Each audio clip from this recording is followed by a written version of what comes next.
Okay, video number 2. Well, I'm obviously still alive, haven't driven off into the road. Now what though? So I've just sort of basically said what I'm doing. How am I going to do it? Is that what I should talk about? Well, I suppose the main thing that I want to do is talk about over this course of these videos is talk about how it all started, what my journey's been, and tell everyone about what I've learned and all the mistakes that I've made. Hang on a second. I think I can go out. Yeah.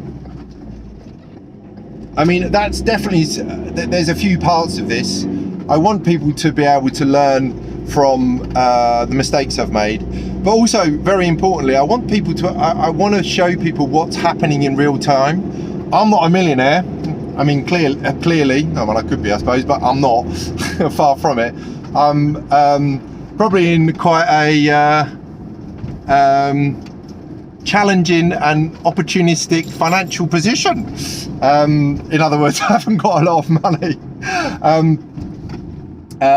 But I don't see on all of these on social media many stories of the actual journey happening in real time. They're more likely that you see a story of a billionaire or a millionaire that's talking about how they've made it and what they've done and how easy it was or how difficult it was and what you should do. But at the moment, all I can talk about is what I've learned from so far and what I intend to do going forward. And I want to bring you guys on the journey with me. So I'll start laying out what my process is, what I need to do. I mean, spoiler alert, one thing that I need to do with this new product is patent it. The new innovations in this new version of the product. So that's one of the next things I'm going to be doing. And obviously I need to start building a communication for this crazy brand direction of this mission seating. And we need to raise a bit of money. We need to start making them, testing them, selling them, getting people to try them out. There's loads, and I want you guys, especially people that are interested in building a physical product innovation business, you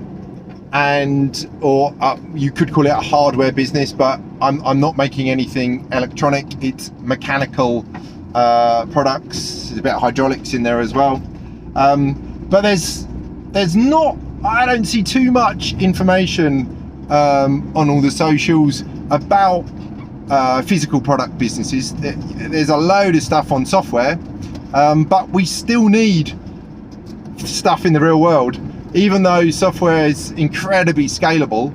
But this is an interesting challenge with a physical product business. How the hell do you scale it? How do you create a product business that you can supply globally and logistically actually get out to people? And this is something that I've spent a lot of time thinking about, and hopefully I've got some good solutions to. I mean, one thing, sorry, I'll just start talking about it. One thing that I've realized, I mean, all this stuff sounds obvious when you start talking about it, but when you're selling a physical product, for example, a seat, this responsive seat or hybrid seat, we've called it some of the time. I don't know if I'd said, but the name of it at the moment is NEATA, N-E-A-T-A. Double meaning. It is neat and tidy, but it's also kind of neater in a kind of cool way. But anyway, yes, I'm going to leave with this. The thing about a physical product business is we're not really selling a seat or a chair. The fundamental thing that we're going to be selling is a box that needs to be sent to a customer, especially if you're doing it primarily from an e-coms business, which I think is in our position, which we can talk about in more detail, the kind of core way we should be selling the products because we can be in control of it, even though they're going to be sold through resellers and dealers and contract furniture and that kind of stuff in the future. But at the moment, we can control it via e-coms. But yes, so the thing that I learned on the journey from selling the other products is fundamentally you're selling a box. So you want that box to be ideally as small and light as possible, to be able to get it out to your customer base with as little impact as possible, financial and environmental impact as possible. So that needs to be baked into the design process and thought about at the very beginning. Anyway, we'll leave it at that for now. See you in the next one. Bye bye.